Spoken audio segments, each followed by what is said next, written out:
call to order this workshop session of the Council Bluffs Community School District Board of Directors. Mr. Wilson, would you please call the roll? Mr. Minshaw? Here. Mr. McGlade? Present. Mr. LaFurla? Present. Mr. Grove? Yes. Mr. Arthur? Yes. Mr. Kazire? Present. As you are able, would you please rise with me to observe a moment of silence?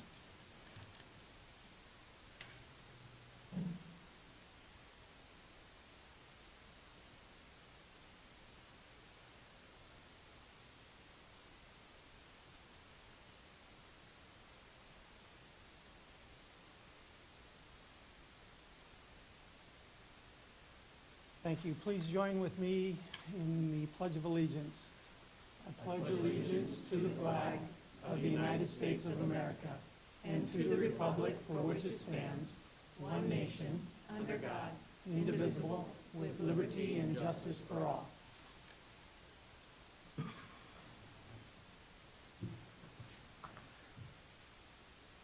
Now we're ready to entertain a motion to approve our agenda.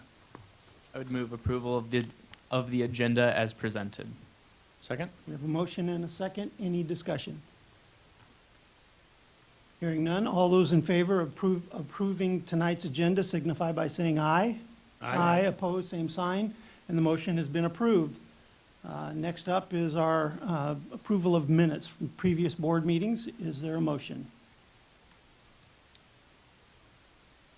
I'll move approval of the minutes from the work session and regular business meeting of October 22nd, 2019.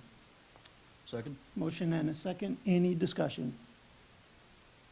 Hearing none. All those in favor signify by saying aye. Aye. Opposed, same sign, and the motion carries. Now is the time for public participation. This is a time for our audience to address the board concerning board agenda items or any item that they're concerned at this time.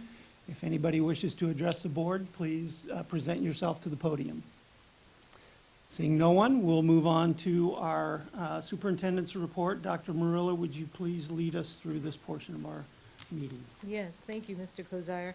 At this time, I'd like to invite Ms. Ostrowski to the podium and let her talk about American Education Week and the items that we have on the board table. Ms. Ostrowski has done a lot of work with the support of Mr. Schultz and Ms. Smith to get this pulled together, so I'd like her to talk the board members through. Good evening. Good Evening. We are just a few days out from American Education Week 2019, and it's a week that the National Education Association sponsors each year to really celebrate all of those who are involved with public education. And most certainly the Board of Education in Council Bluffs and those across the country are big parts of that. So the notes that you find in front of you are from students throughout the district. I hope that you take a chance sometime, maybe when you're a little down, if you read those, you will no longer be down. And also the administrators pitched in to buy you all a special shirt that bears our district logo, and I hope you will wear it proudly. I know you will. So, thank you, Dr. Murillo. Definitely. Thank you. Thank you, Ms. Ostrowski. At this time, I believe, I'm not sure, we wanted to honor Mr. Grove for, in recognition of him retiring in his years of service. And we're going to do the video first, and then we're going to ask you, Bill, to come forward, and we're going to present you with something. So, Diane?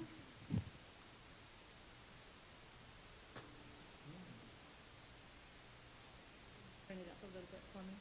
Well, when Bill came on the board, he brought a perspective that only a superintendent can understand.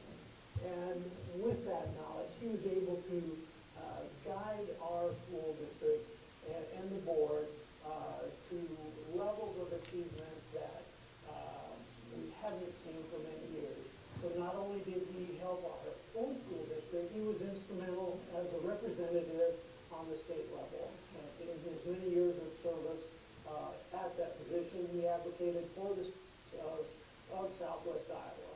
I really appreciate all of the hard work that Bill has done on behalf of the students of Council Bluffs. And with that, I thank you with my whole heart. Thank you, Bill.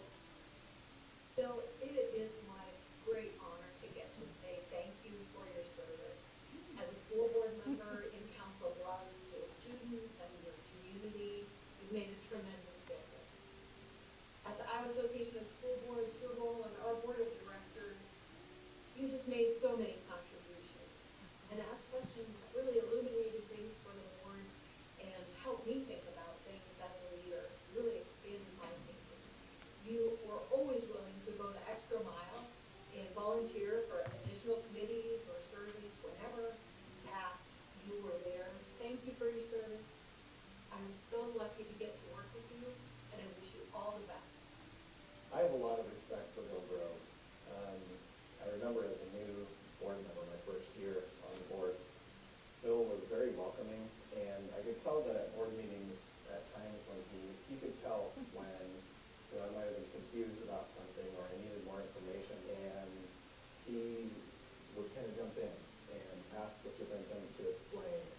only in the classrooms, but also on the court, the field, and the stage. Our school district and staff have all benefited from his leadership. And not only does he stand at graduation, and I can truly see how engaged he is as he shakes the hands of our students and congratulates them as they walk across the stage, but we want to take a minute to congratulate him and thank him for his years of service here in the Council Bluffs Community School District. You have made a difference, and we want to thank you for being that difference maker and the support of our community, our schools, and our students. So thank you for your years of service.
Well, first of all, this is kind of overwhelming, all this attention. I don't know when I retired as superintendent, I got this much, so thank you, board members, Dr. Murillo, and all the staff and faculty of the schools here. You know, with the help of Amy, I did a little research, and in my 11 years on the board, I had 19 colleagues. You know, that's not very many over an 11-year period, and I think that's one of the reasons we function so well, because we've had stability. So I wish you the best as you get to work with Jill as another board member. And I hope that many of you will stay in there and try to break my record for 11 years. I also want to say that it's been my privilege to work with two wonderful superintendents, Dr. Bruckner and now Dr. Murillo. The leadership they provided this district is just amazing. I think back 11 years ago when I came on the board, there were lots of questions and concerns. That first year, I got several phone calls, and I think in the last 5 years, I haven't had one. So that tells me that things have improved a lot. Now, I know there are still challenges, but I'm confident that all of you will make good progress. Just our student achievement and our graduation rate is just proof of that. And Dr. Murillo, I believe.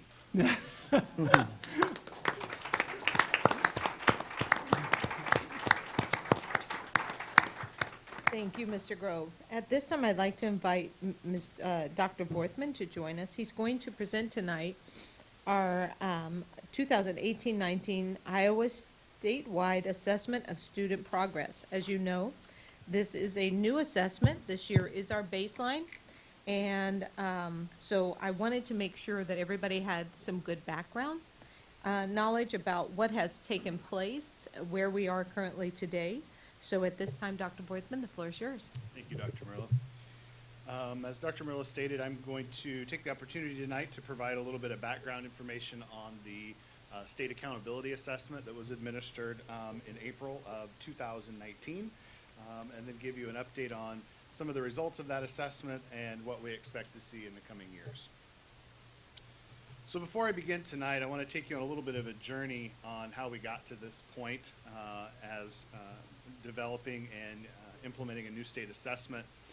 And this actually goes back about 4 years when the state of Iowa started investigating whether or not they would continue to have the state assessment be the Iowa assessments. We had several people from our school district that served on several task forces over the years, and there were several stops and starts along the way, as you recall, that got us to where we are today with the Iowa Statewide Assessment of Student Progress, or what we refer to as ISASS. And really this got kicked off in March of 2018 when the legislature decided that they were going to make the decision, and they mandated that the next state accountability assessment was an instrument developed by Iowa Testing at the University of Iowa. And they legislatively made that decision and set the wheels in motion for Iowa Testing to begin work with Pearson Corporation, which is a major education provider vendor across internationally as the vendor for the state assessment. They also mandated that students would be assessed annually in mathematics in grades 3 through 11. For the first time, students would be assessed in writing in grades 3 through 11, as well as reading in grades 3 through 11. And then we would have science grade span testing, or content all the way up to individual grade levels in grades 5, 8, and 10. So after that happened in March of 2018, work began very quickly to put a test together, put items together, and in August of 2018, Iowa Testing solicited local teachers as experts to do alignment of individual writing items that were all aligned to the Iowa core standards. And as you recall, this has been for a long time one of the major criticisms of the former Iowa assessments is they were a national test and not necessarily a test that was aligned to Iowa's core standards. And in May of 2019, finished the first year of Iowa assessments in the school district. And in our case, we administered those assessments via computer, although some school districts still have the option of using pencil and paper tests, although they were more expensive to administer. In July of this year, representatives from school districts in the state of Iowa, 185 of them to be exact, met in Cedar Rapids to recommend proficiency scales. And we'll talk a little bit more about that later on in the presentation. And they would decide what the cut point would be for determining proficiency on the various grade levels and assessments across the state. The State Board of Education then approved those cut scores in September of 2019, and this week Iowa Testing released the 2019 results. In December of 2019, we anticipate that the federal accountability law, known as the Every Student Succeeds Act, or ESSA, will utilize those results from the ISASS test, and in development with the state of Iowa and the school performance profiles, we'll make determinations on levels of satisfactory performance across the state of Iowa. And they will assign designations as comprehensive, targeted, or universal supports for all schools across the state. So that's what they'll use these test scores for in going forward. That's kind of a 30,000-foot overview of how we got to where we are today with the development of the assessment. But there really are three things that I think are kind of the big key takeaways that I want to leave you with tonight about our state assessment results. The first of all is that this is really a new assessment that's not like the previous assessments that we're accustomed to. Even going back as far as the Iowa Test of Basic Skills, the Iowa Test of Educational Development, the new Iowa assessments, all of them very similar type of products and norm referenced assessments that have been produced by the University of Iowa. The ISASP is different, and I'll explain to you why. Secondly, you're going to see tonight that results are presented a little bit differently than they have been in the past because this is a different type of assessment. And then last, this really represents a fresh baseline for us to start over. This makes it us really have to stop and pause and think about this in a new way because we don't have comparative data to be able to look back on and see are there patterns or trends. We have a fresh start so we know where we're going to start from and set goals from in the coming years. So first of all tonight I want to show you some ways that this assessment is not like the previous assessments. And one of the first ways is the way that the test has been really identifying levels of performance. And in previous years, these levels of performance were based on how well all students across the country did on this assessment, because it was a norm reference measure.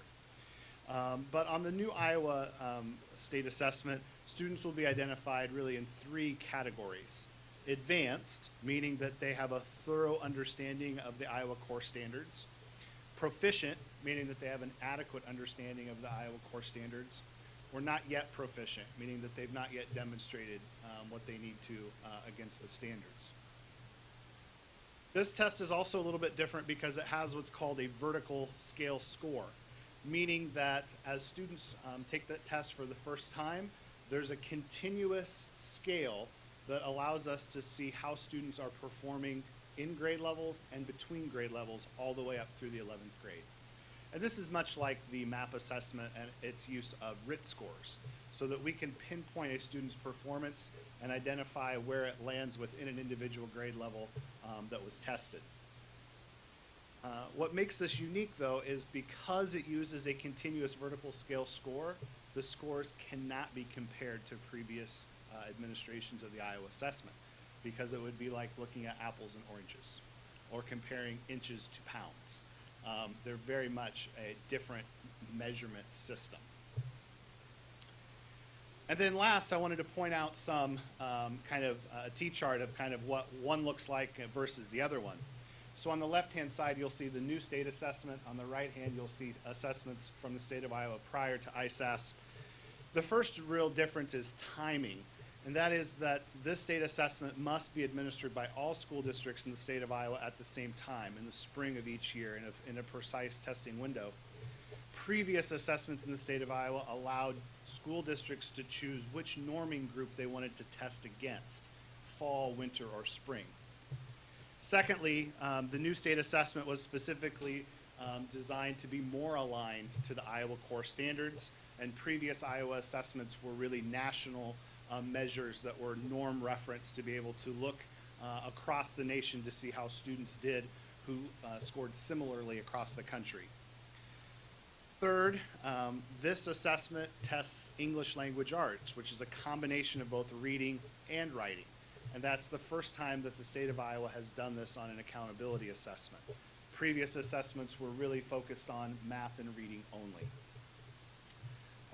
Fourth, this assessment contains a different type of item on the assessment. It contains both constructed response, which would be what we would consider short answer. It also has essays and multiple choice questions. Previous to this, all questions were multiple choice on previous Iowa assessments. Fifth, this test is really designed to test how much students know about specific grade level content standards only. Previous assessments tested students in and above their grade level, and in most cases, a percentage of the items that students were tested over were material that they'd never been exposed to before, because it was a nationally normed test. And then last, previous Iowa assessments used norming, like I mentioned before, a statistical procedure to define what the cut scores would be based on a normal distribution of scores. This new assessment was set based on a what they're calling a standard setting study. And what that means is 185 educators, about 8 teachers from each content area and grade level across the state of Iowa went in a room and took the assessment. And then as a team, they decided how many items they believed a proficient student would answer correctly on that test. And that number of questions answered correctly became the proficiency cut score that was adopted by the state. So obviously the new Iowa assessment is not like previous assessments in the state. And secondly, tonight I want to present some ways that results are given to us a little bit differently. First of all, I want to make a special note that what we are seeing for reports, we are doing a lot of the heavy lifting ourselves. This assessment is expensive, more expensive than previous assessments, and we are limited to really 3 reports that are provided to us at no additional cost. We get a school achievement level summary, which provides grade level comparisons to students across the state and students across the district by building. We get a student roster report, which lists all of our students by school, by grade level, by test, with their performance, both standard score and achievement level. And then we get individual student reports that we will be mailing to families before Thanksgiving break, which identifies the student's level of performance in each of the 3 tested areas.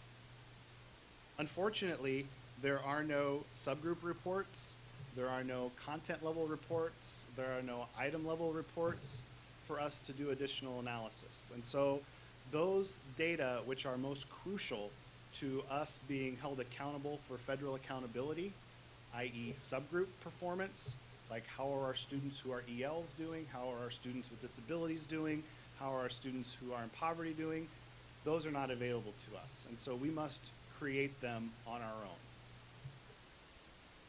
But what we do get are reports such as this. So this is the achievement level summary that I referred to earlier, and it shows the percentage of students who scored in each of the 3 bands in the state of Iowa, in the district, and in the school. So it allows us to see at a very high level how our students performed versus groups that are similar to them across the state and across the district. And we receive this for each grade level and each building in our school district. Secondly, all of our buildings receive individualized student roster reports, which list the students' names by grade level, and then their performance level, each one of those colored bars, with their achievement level and the standard scale score which they achieved in that particular area. And then last, parents and families will receive reports like this that identify individual student performance. And you'll notice on the page on the left, there's a tachometer that displays which performance level students scored in. And then across the top of each content area, you'll see that their scale score as well as their achievement level are identified. Below each of them is a brief narrative that gives a very broad summary of what students knew based on that achievement level. On the back page, you'll see on the right, students will get scores based on the percent of items that they scored correctly by the Iowa Core domains. And domains are like big buckets or groups of standards that they kind of combine to get an overall picture of how students are doing in a content area. So for example, in reading, there are really 3 big buckets of standards: key ideas and detail, author's craft, and then really knowledge about ideas. And then in writing, you can see the same, and math the same. Unfortunately, in science, we've not really followed the state standards, and we've only provided, or the test has only provided 3 large areas of science: life, physical, and earth.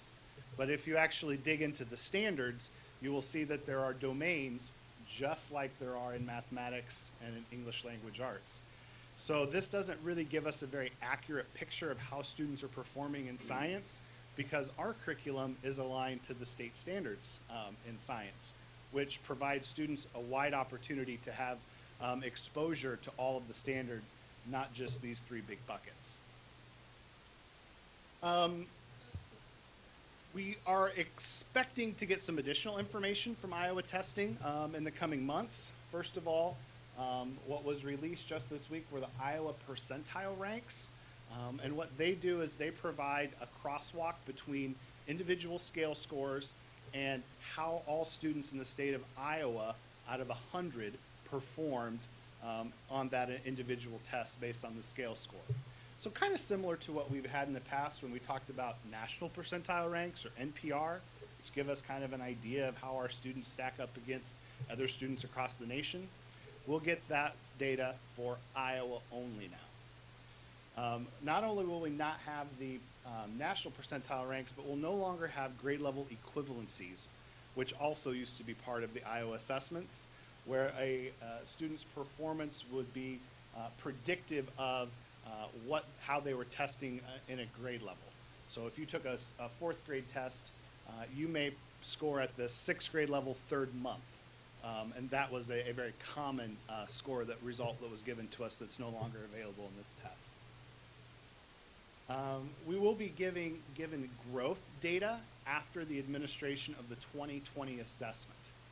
And this is key because really 2 reasons. One, as I said before, this test should not be compared to previous tests. It should only be compared to itself. So we will be able to calculate growth based on the 2019 and 2020 administrations.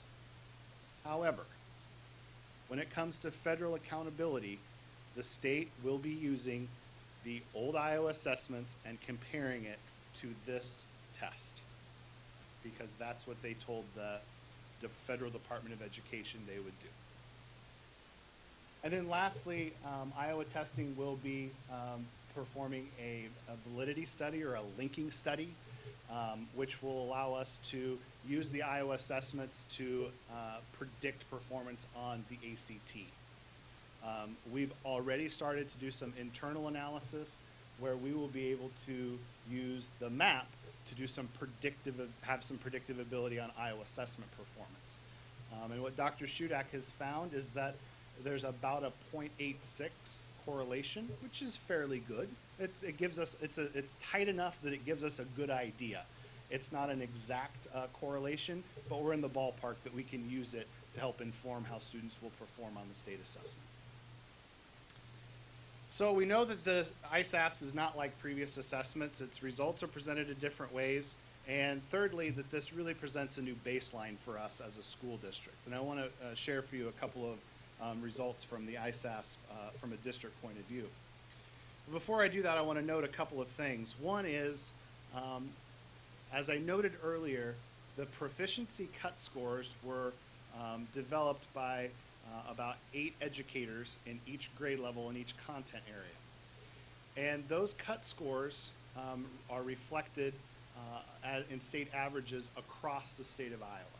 And what we've noticed is there, on any given grade level, in any given content area, there is about a 10 to 30% drop in proficiency levels across the state of Iowa. Let that sink in for a minute. The way that this test is scaled is there are fewer students across the state of Iowa scoring at the proficient and advanced levels than there were on the Iowa assessments in previous years. So we're accustomed to seeing scores across the state of Iowa in the 70 or 80% proficient range, right? What we see now across the state of Iowa is most of the proficiency ranges are in the 50s and 60s. And our school district's results are no different. And I ran an analysis, which I'm going to show you here, that shows the percentage of students who scored at proficient and advanced last year versus the state average, and this year versus the state average. And what you're going to see is about the graphs look about the same from one year to the next year. The only difference is the scale is just lowered. It's just fewer students scoring proficient on this assessment. The other thing I'll note before I show you the data is last year we decided to test MAP before we tested the Iowa assessment. So we administered the MAP assessment, then we administered the state assessment, because we wanted as much time as possible so we could learn from other school districts that were implementing this assessment before us. And what we believe, one of the things that we've heard as feedback is there probably was some assessment fatigue in our schools by that time after they'd gotten done sitting through a MAP assessment battery and then turning right back around, doing fast testing, and then turning back around and doing Iowa assessments. And so for this year, we've flipped that around. We're going to administer the state assessment first in the spring, and then we'll do MAP later on in the school year so that we're freshest when students take the state assessment. So what you're seeing here are the percentage of students who scored proficient and advanced on the English Language Arts Assessment. Now, the English Language Arts Assessment includes both reading and writing. And this is the first time that we've tested writing as a state and as a school district for state accountability. And what you'll notice, if you look at this chart and then you look at this one, you'll see that the percentages remain relatively consistent from 17-18 to 18-19.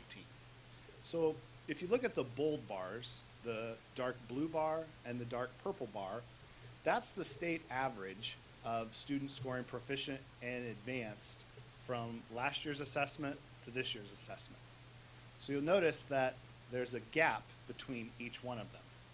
And so the percentage of students who scored proficient this year compared to last year across the state has decreased significantly. The light blue bar and the light purple bar show our performance as a school district from last year and this year.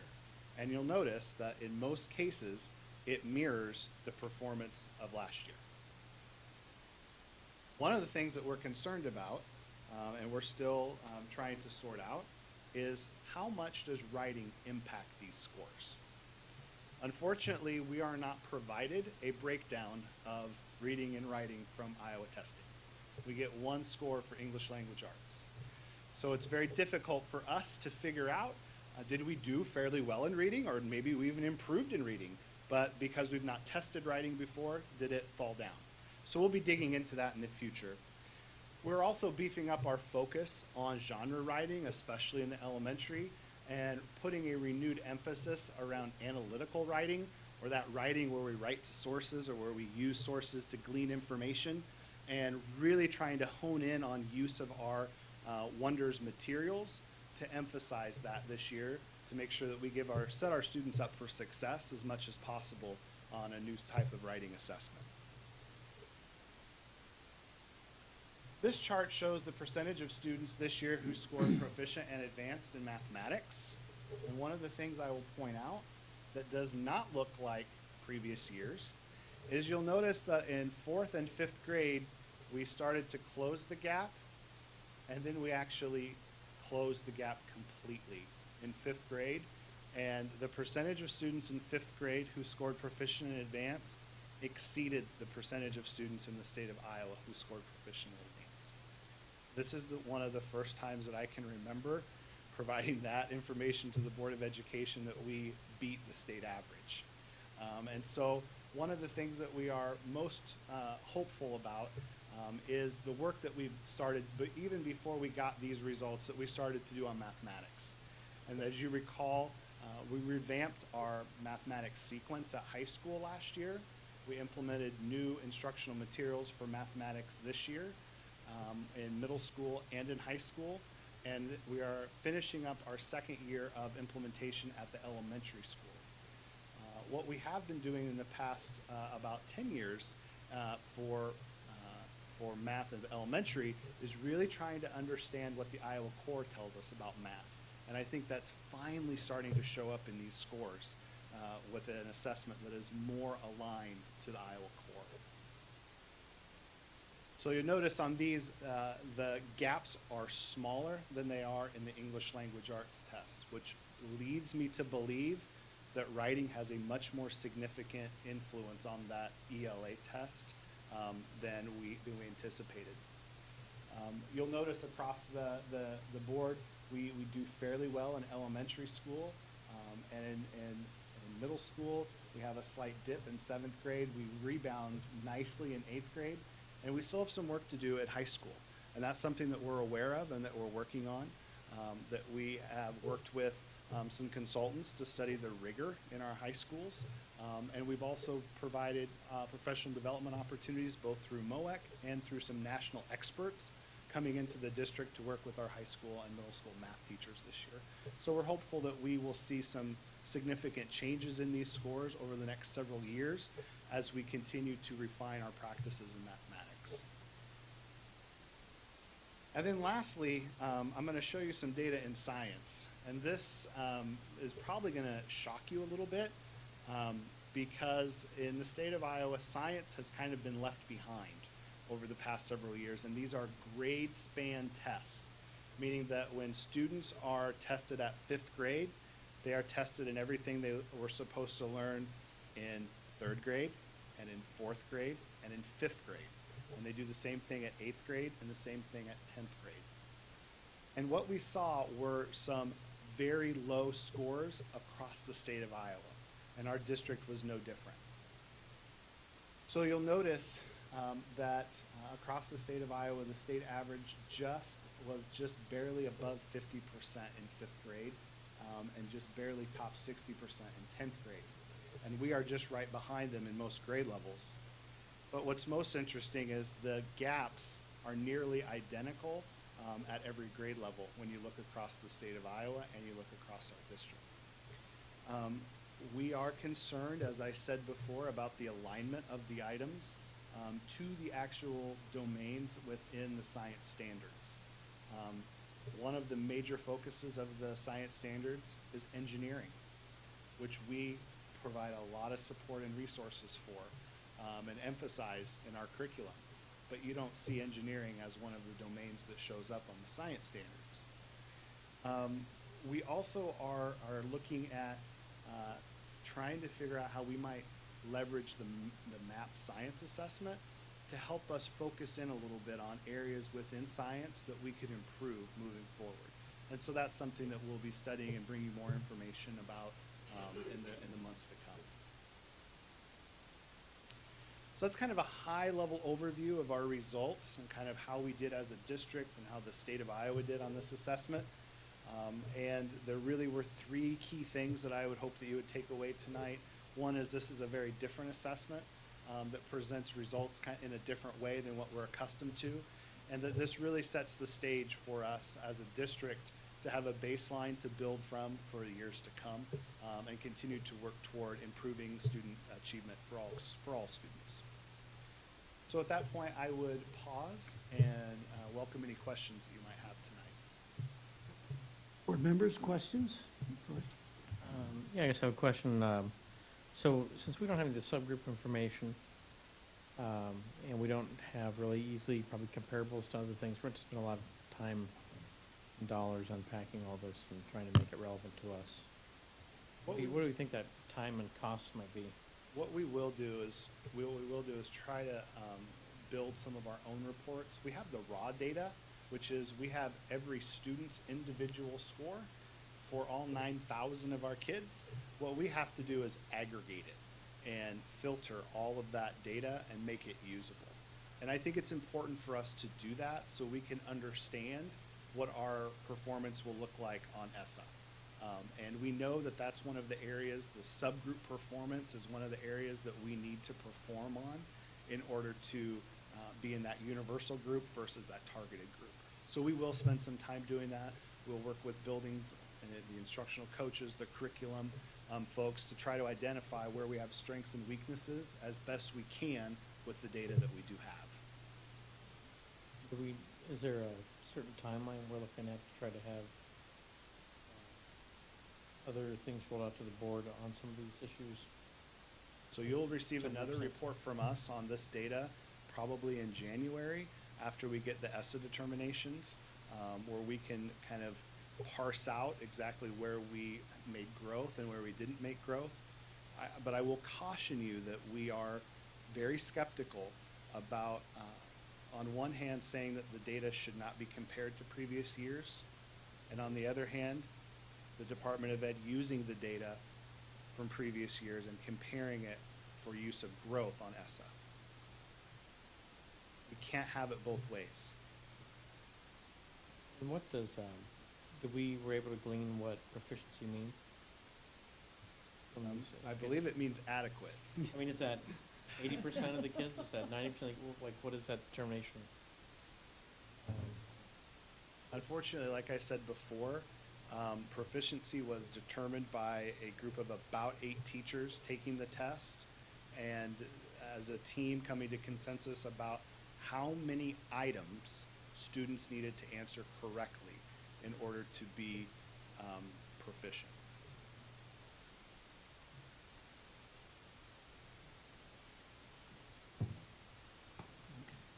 In terms of being able to be used as a tool to target areas that the district needs to improve upon, it sounds like MAP is a much better assessment to use for that purpose. So I guess now my question is, if this is an accountability assessment, what's at stake for us? So really what's at stake at us is our ESSA designation for federal accountability. And what's rolled into that? So what's rolled into that is the state of Iowa has an approved plan with the U.S. Department of Education that forces the department to identify every year a certain percentage of schools that are identified for what's called comprehensive support, which would mean intensive guidance, technical support, The Department of Ed would come in, the state assistance team would come into the district, help them identify areas that they are underachieving in, help them develop action plans, and then provide some resources that are accompanying that. However, because of the reduction in title funding in the state of Iowa, we know that there will be no dollars that go along with those ESSA designations this year. So the ESSA designations will just come with a label this year. And let me kind of piggyback on that. When we went into Every Student Succeeds Act, it required states to create a plan, and by that plan, then every building by building was assessed by our students. There's a percent of the growth that is proficiency. About 15% of the test scores, they look at are kids proficient or not. The big piece is our students making progress through that grade span? Are they growing from where they ended up last year to this spring? From spring to spring, are we seeing growth? And they're really looking at all students now. Instead of collectively putting them into a bucket, they're looking at them by subgroups. And then if a school does not move that subgroup, they get targeted. And so we could be targeted for a subgroup in a building that is special education, has an IEP. And the problem I have with that labeling of the status is because once the feds label you, you are there for 3 years. Even if you make progress, you must make sustainable progress, and at the end of 3 years, they'll remove that status that they placed on you.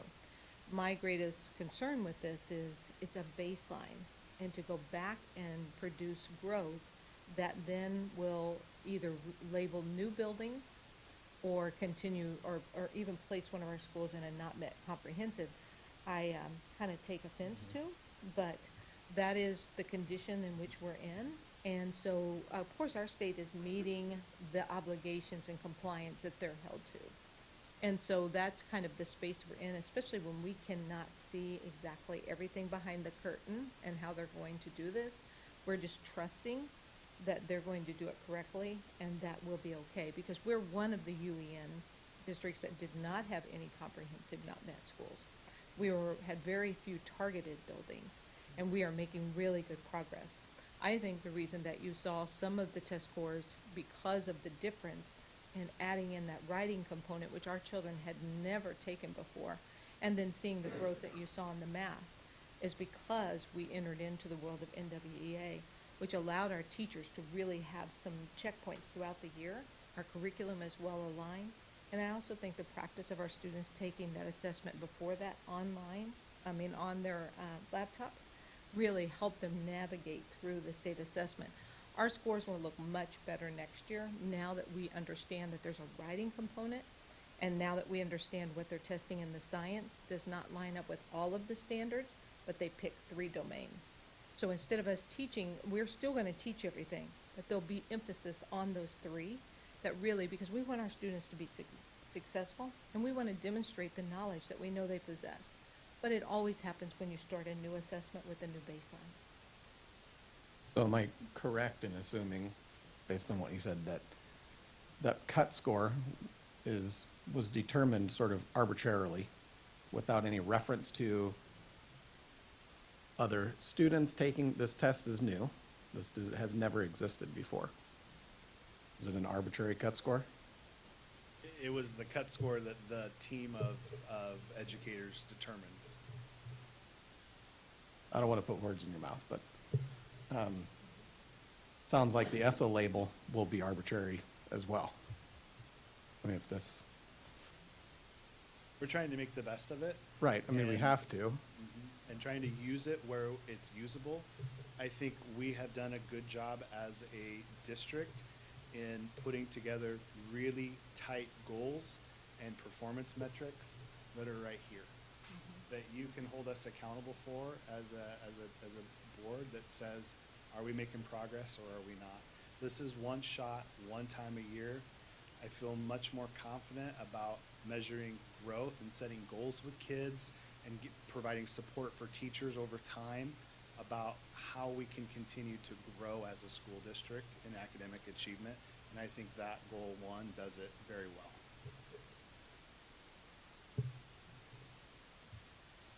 Bill? My advice would be to do just what you said, pay attention to our own local assessments and see what the growth is until the state gets this figured out. I may be leaving at the right time.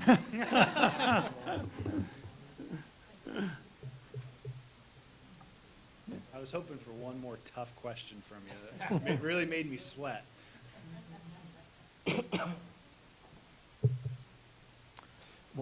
Are- I was just wondering if, what are other schools across the state doing to, or what's the discussion that's happening? And anything, that can be useful, to, moving things along and making progress in years to come. It's a new assessment, I understand, it's not perfect right now. I think we are in much better shape than many school districts because we have NWA MAP that we can use as a really valid and reliable test that's tested, it's been validated. We don't have to guess whether or not it holds value. We know it does because there's a lot of research behind it. Unfortunately, this is the first administration of an assessment that hasn't had a linking study yet, hasn't had a real deep dive, a peer review that was required by the legislature that hasn't been done yet. So I feel more confident, I think probably than other school districts do, that may not be as lucky to have an assessment like NWEA where they can measure growth over time and kind of predict performance based on how students do across the nation. So I guess with that is stay tuned. We're continuing to have conversation. The UEN superintendents are having a lot of conversation. Corey sat in on a conference call with me. We're really all trying to figure this out. And again, knowing that this is a baseline.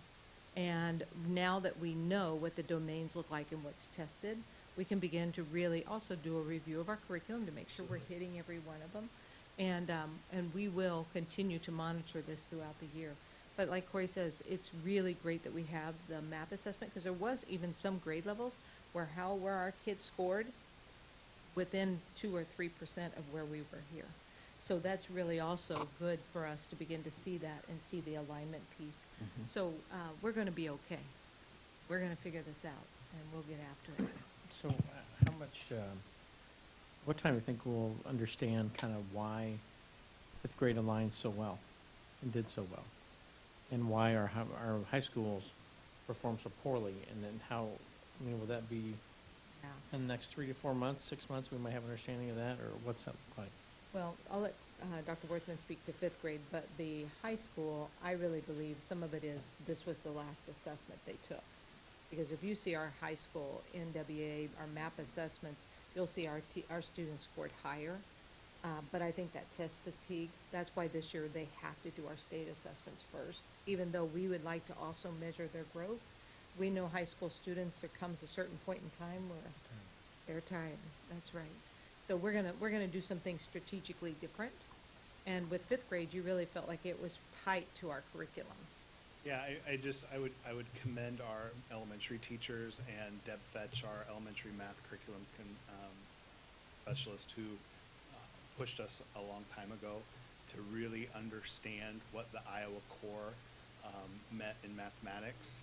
That goes back to when Julie Smith was the director of elementary ed, and we said, we're going to teach kids conceptually about how mathematics works.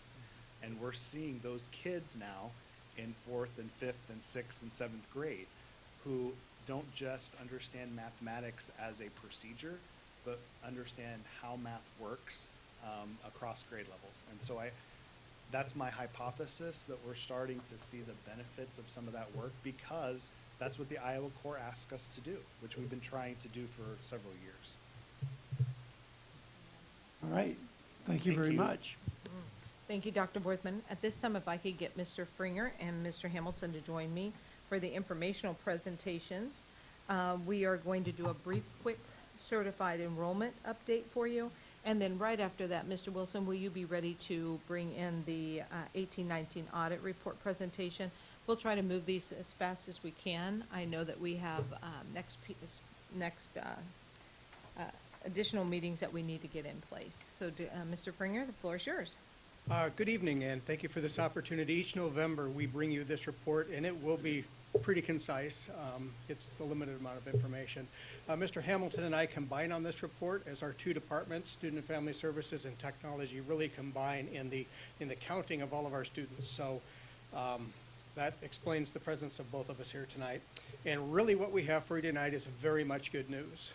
We have some good trends to report and a good number to report, but there's one caveat, and you noticed when you read your board report, there's an asterisk. And that asterisk is that the state is not done counting yet. We're done counting. We've turned everything in, and we've created understanding with all of the districts. If there's students in dispute, we know who belongs to who. So the number that is currently on the state site is not correct tonight, but we think we know what it is. I wanted to remind you, and especially for the new board member in attendance, that certified enrollment is not just counting bodies. We just don't line up kids and count how many we have. It's actually a weighted financial formula, including how many resident public students attend other school districts, our open enrolled out or tuition kids, public shared time or homeschooled students who come to school for part of the day. Some students maybe from Lewis Central or from St. Albert's who come for a class or two or for activities. We get a little weighting for them. It also counts non-resident students who attend our district, open enrolled in students and tuition in students. We also have some complicated arrangements with Children's Square being in our school district as well as so lots of complication in terms of counting those kids. As you know, we also get a part of our 4-year-old preschool, our statewide voluntary preschool program. Each of those kids counts as a 0.5. So we don't get full weighting for preschool kids. And then we have some additional weighting provided for limited English proficient kids who are in year 1 through 5 of a program in our school district. So all of that adds up to a number that's not just a simple count. So if you look at all of the count lines, there are many. I'm going to draw your attention to the one that Dean is most interested in, and that's line 7, the money line. And if you looked at the state site today, it would say that the district has increased 83.08 students from last year. We know that that number is more like 63. That's great news. That was being up 1 student is great news. 10 students would be fabulous, but the fact that we're up in our weighted count of 63 students is fantastic news. Our other count, the basic educational data survey count, which includes more of a bodies and seats count, shows a number even greater than that because of some information that Mr. Hamilton will share about open enrollment and in and out from the district. So I'll let Mr. Hamilton have the fanfare of sharing with you our trend data. Yeah, so I really do have the pleasure of sharing the next few slides with you. As you know, we had a 2-year trend where our enrollment was going down, and that really affects budgets, but just programming and what we can do for all of our students. So we're happy to report, we're looking at the number there. That's our 63 number. Like Dave said, we are very confident in that number. The information that the state said is the 20 students, we know exactly where those 20 students are. So we are very confident in the 63 number. So as you can see, a 2-year trend of going down and this year going up by that 63 to 9,116.99 students. So the next trend that I'd like to talk about is our open enrollment out. It is a 3-year trend, and if you look at that, the last 3 years it's gone down. You know, math, I'm not great at math, but about 60 kids the last three years. So to look at that number is really important. The next trend I'd really like to show you is our open enrollment in number. This is a 4-year trend. And it's currently this year 279 students. That's the highest we've ever been. So we talk about closing the gap. The idea that we want to have, ideally we'd love to have more students enroll in, open enroll into us than open enroll out. That hasn't been the case in Council Bluffs ever. That number difference this year is about 412 students. but it's 30 less this year than it was last year. So that's a huge difference. And so I'm going to finish with this. I know you're probably going to ask me, why do you think that is? Why do you think that our open enrollment numbers are shifting? And I'm going to finish by saying something that you've, I'm sure, heard before, but the Council Bluffs Community School District is where every student experiences more choices, more opportunities, and more ways to succeed. So at that, I will open it up to questions for Dave or I. We're good. Good news. Thank you very much. Thank you. All right, Mr. Wilson?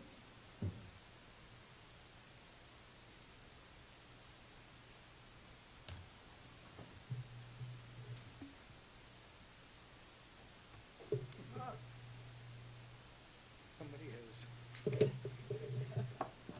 I'm sure accidentally.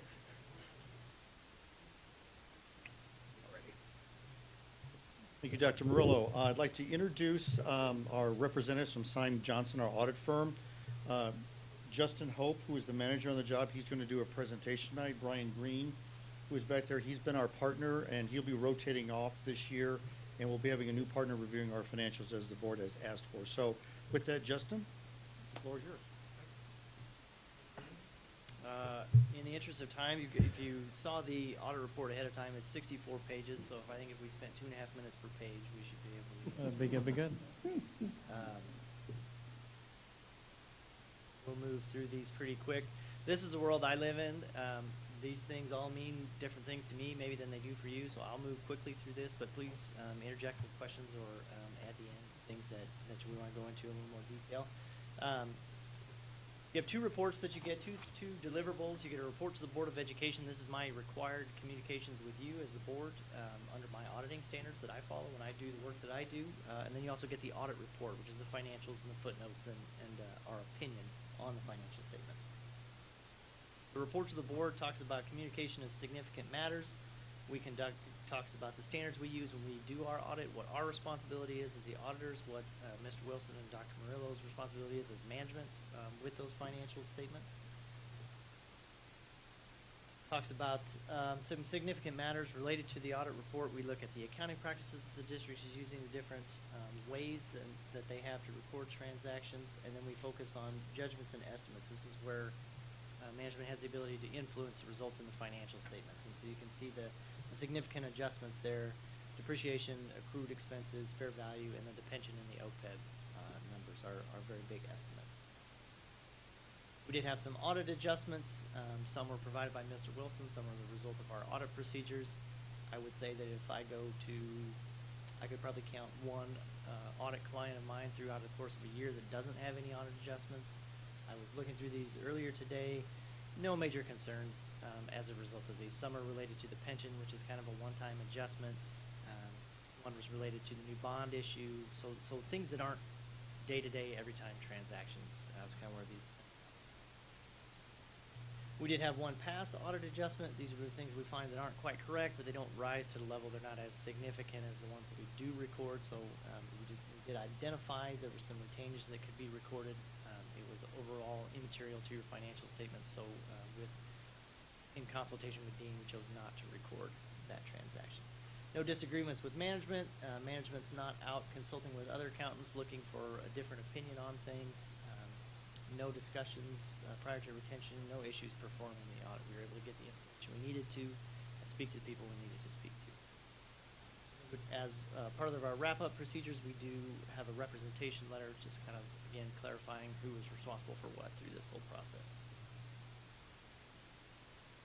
Since you are a governmental entity, you get audited under what's called government auditing standards, and so we would have responsibilities to report certain findings in relation to that. We did not have any in that regard. Minor internal control related issues related to a cash cutoff issue and some reporting of depreciation, where there's some manual processes that go on in the close. We've identified them, pointed them out to Dean and his team. In fact, those things will get cleaned up. And then we do list out some new GASB accounting and financial reporting pronouncements. The most significant one of these coming up is a lease standard. So presently, when you have an operating lease, let's take your buses.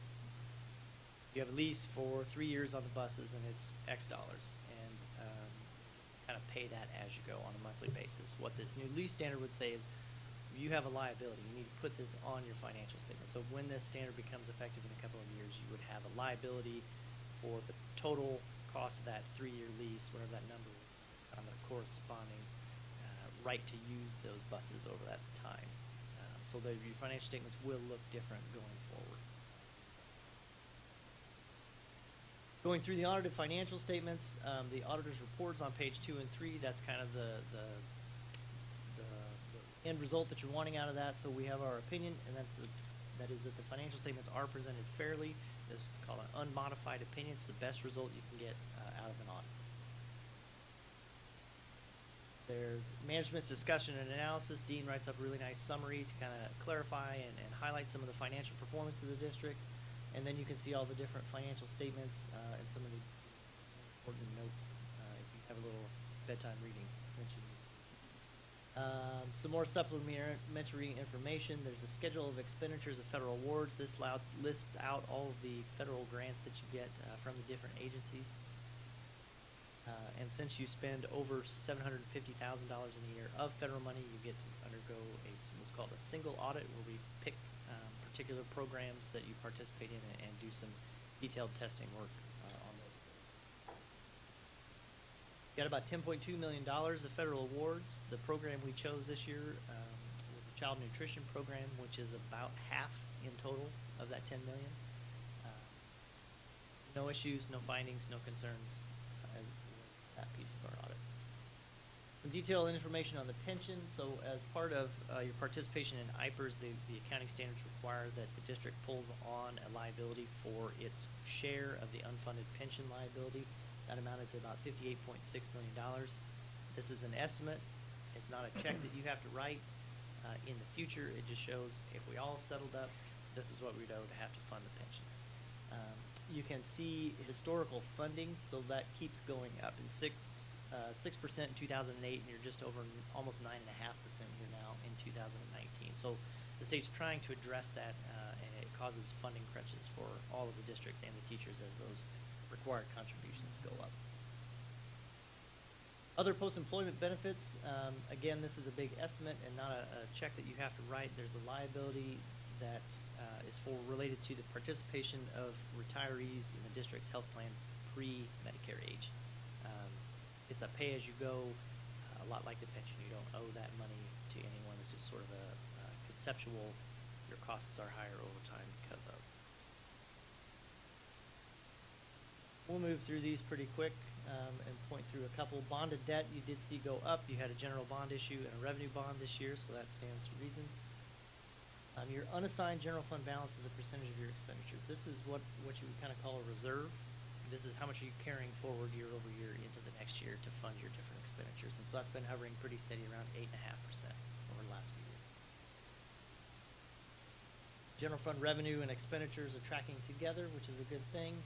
Your general fund balance, again, you can see the plan spend down from 15 to 16, and then it's kind of stayed steady after that. Federal awards, this is your grants that you're receiving and participating in over the years, 8.1 to 10.2 million.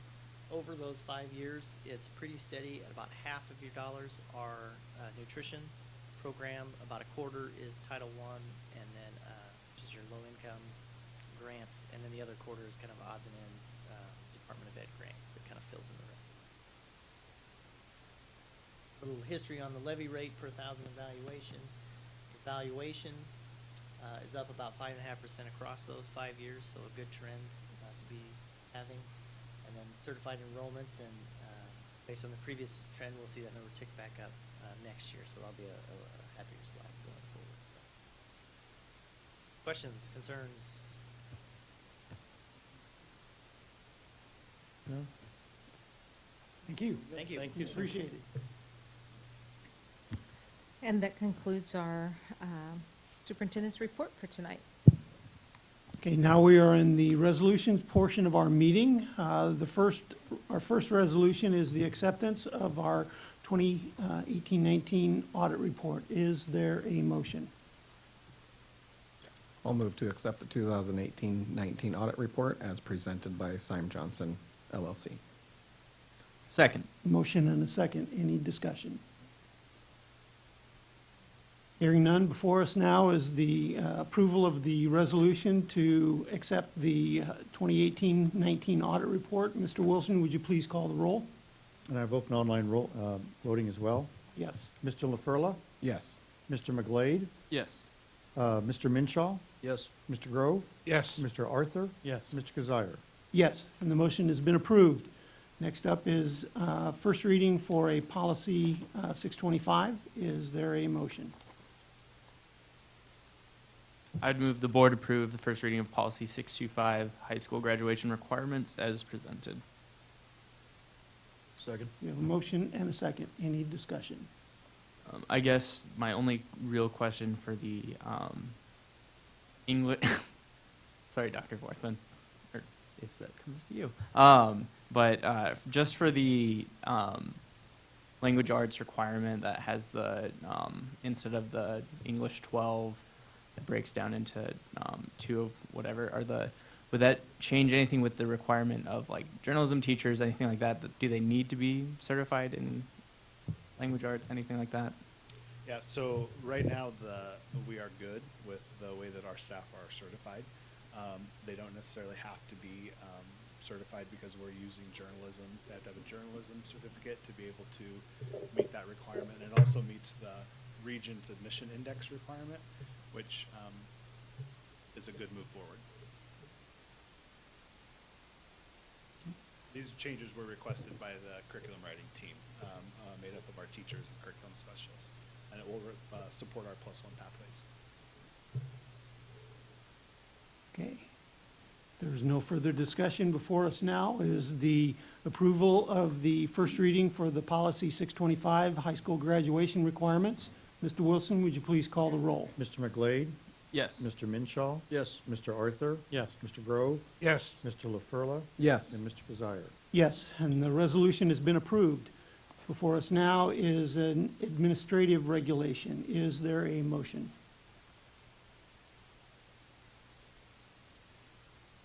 I'll move to approve the adoption of Administrative Regulation 912.1 Parent and Family Engagement in Title I buildings. Second that. We have a motion and a second. Any discussion?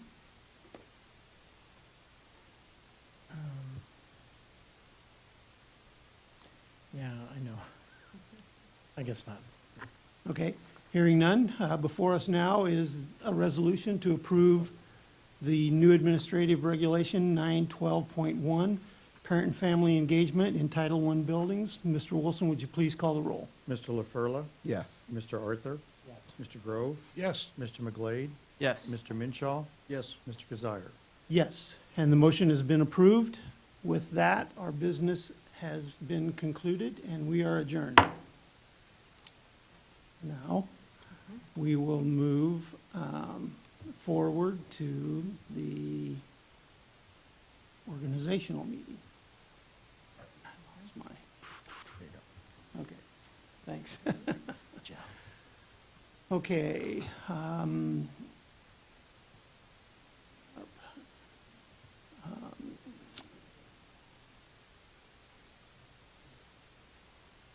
At this time, we're calling to order the resolution for the, call to order the organizational meeting of the Council Bluffs Community School District Board of Directors. And we are to call to order and record the abstract of election from the Board of Canvassers. We're ready. And with that, we will have the, right, we have to declare it. Oh, there it is. Yeah. Okay, this is the abstract of voters from Pottawatomie County. We, the undersigned members of the County Board of Canvassers, hereby certify the following to be true and correct abstract of votes cast in this county at the 2019 city school election held on Tuesday, November 5th, 2019, as shown by the tally list returned from several election precincts. Jill Shudak received 3,000. 265 votes.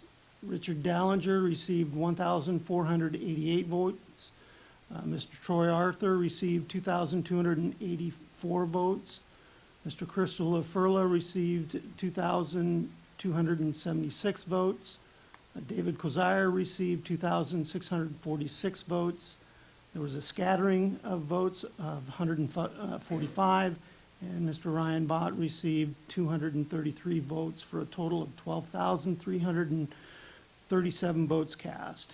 We therefore declare Jill Shudak to be duly nominated for the office of Council Bluffs Community School District Board of Directors at Large. Troy Arthur to be duly nominated also for the same office. Mr. LaFurla also to be duly nominated, and also David Kozire to be duly nominated for the district at large. In testimony whereof, we have hereunto set our hands and caused to be affixed the seal of this county by the clerk of the Board of Supervisors at Council Bluffs, the county seat of Pottawatomie County, this Tuesday, November 12th, 2019, and it is signed by the Board of Supervisors. Okay. We do need a motion to accept this document into our hands. I would move to accept the abstract of the votes as presented. Second. Motion and a second. Any discussion? Hearing none. Mr. Wilson, would you please call the roll? Mr. McGlade, Yes. Mr. Arthur, Yes. Mr. Minshaw, Yes. Mr. LaFurla, Yes. Mr. Kazire, Yes. and I guess Ms. Shudak. Yes. Okay. Now we have the roll call. Mr. Wilson, would you please call the roll? I will.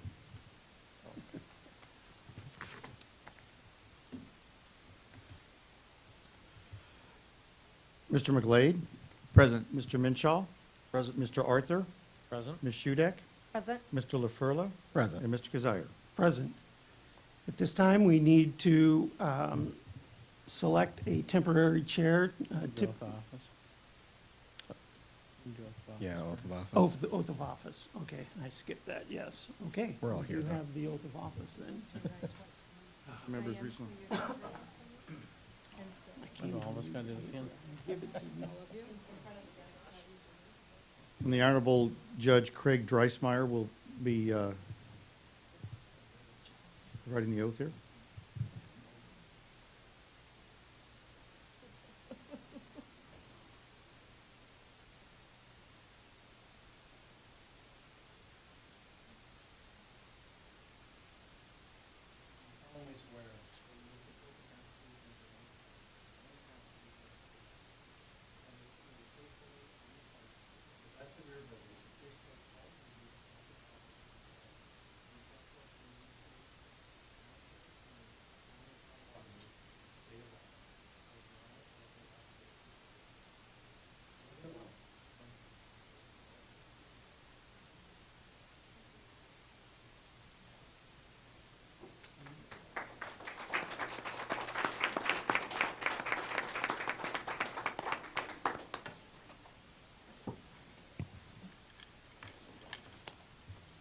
Now, we will select a temporary chair for this organizational meeting. Yeah, I'll make a motion that we make Dean Wilson our temporary chair. Second. Motion and a second. Any discussion? Hearing none, before us now is the selection of Mr. Dean Wilson as the temporary chair of the meeting. All in favor signify by saying aye. Aye. Opposed, same sign. Mr. Wilson, would you please dispense with the rest of this meeting? Okay, we have the approval of the agenda. Is there a motion? So moved. Second. Okay, thank you. All those in favor of the agenda as presented, please signify by saying aye. Aye. Opposed, same sign. Motion carries. Now before us is the election of the board president. Do we have a motion? I would move to nominate Mr. Kazire to serve as our president again this year. I would second that. Thank you, Mr. Arthur. Any discussion? I would say I think Dave did a really nice job this past year. Thank you. And has also sought to have education be an important part of the board workshop meeting or the work sessions. I think that's been good for the team, so Agreed. happy to have him serve a second term. Great leadership. Okay, I'm going to open up the online voting and do a roll call. To nominate David Kazire as the board president for the 1920 school year. Mr. LaFurla, Yes. Mr. Arthur, Yes. Mr. Minshaw, Yes. Mr. McGlade, Yes. Ms. Shudek, Yes. Mr. Kazire. Yes. And the motion is passed. So let's take the oath of office for Mr. Kazire. Forgot about that. Right away.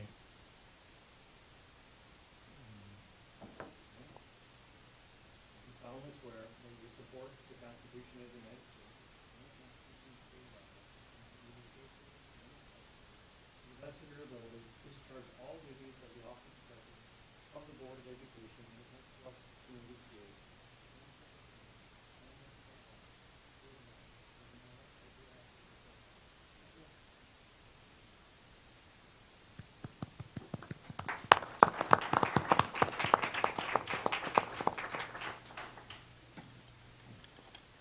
Mr. Kazire, you have the controls. Before us now is the election of our vice president. Do we have a nomination? I would nominate Chris LaFurla for a second year. I think you guys have done a great job as a team, and I kind of like to see that consistency through this next year. Second? We have a motion and a second. Any discussion? Hearing none, the motion before us is to elect Mr. LaFurla as the vice president. Mr. Wilson, would you please call the roll? Mr. Arthur, Yes. Mr. Minshaw, Yes. Ms. Shudek, Yes. Mr. LaFurla, Yes. Mr. McGlade, Yes. and Mr. Kazire. Yes, and the motion is carried. And now we have the oath of office. Yes.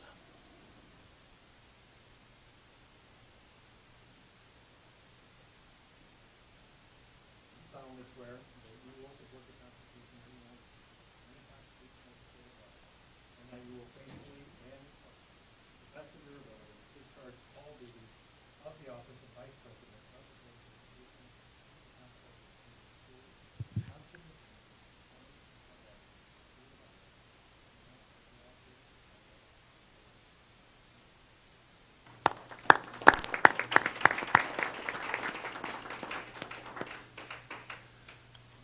This is now a time for public participation. This is an opportunity for members of the public to address the board concerning agenda items or any other matters of concern. If you wish to address the board, please present yourself to the podium. Seeing no movement, we will move to the resolutions portion of this meeting. Before us, first is the appointment of our board secretary. Is there a motion? I'd move that we would nominate Dean Wilson for this role. He's been okay at it. Yeah. Second. We have a motion and a second. Is there any discussion? Hearing none, before us now is the appointment of Mr. Dean Wilson as the board secretary. Mr. Wilson, would you please call the roll? Mr. Arthur, Yes. Mr. LaFurla, Yes. Ms. Shudek, Yes. Mr. Minshaw, Yes. Mr. McGlade, Yes. Mr. Kazire. Yes, and the motion has been approved. Now we have our 2019-2020 board meeting dates. Typically, we meet on the second and fourth Tuesday during the regular year, and with times that vary based on the seasons. Do we have a motion to approve our board meeting dates? Yeah, I can move that the board approve to hold the 1920 meetings of the Board of Directors of Council Bluffs Community School District on the second and fourth Tuesdays of each month, except in December, June, July, August, when the board actually meets on the last Tuesday of the month.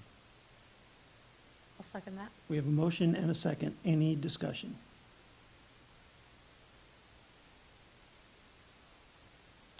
Hearing none, before us now is the approval of the board meeting dates. Mr. Wilson, would you please call the roll? Mr. Arthur, Yes. Ms. Hudak, Yes. Mr. LaFurla, Yes. Mr. Minshaw, Yes. Mr. McGlade, Yes. and Mr. Kazire. Yes, and the motion has been approved. And Before I- now, we have a closed session before us. Is there a resolution? Yeah, I'll make a resolution. We go into closed session. Second. We have a motion and a second. Mr. Wilson, would you please call the roll regarding this board going into closed session? Mr. Arthur, Yes. Mr. Minshaw, Yes. Mr. McGlade, Yes. Ms. Hudak, Yes. Mr. LaFurla, Yes. and Mr. Kazire. Yes, and the motion is approved, and we are now heading into closed session. Closed sessions we do.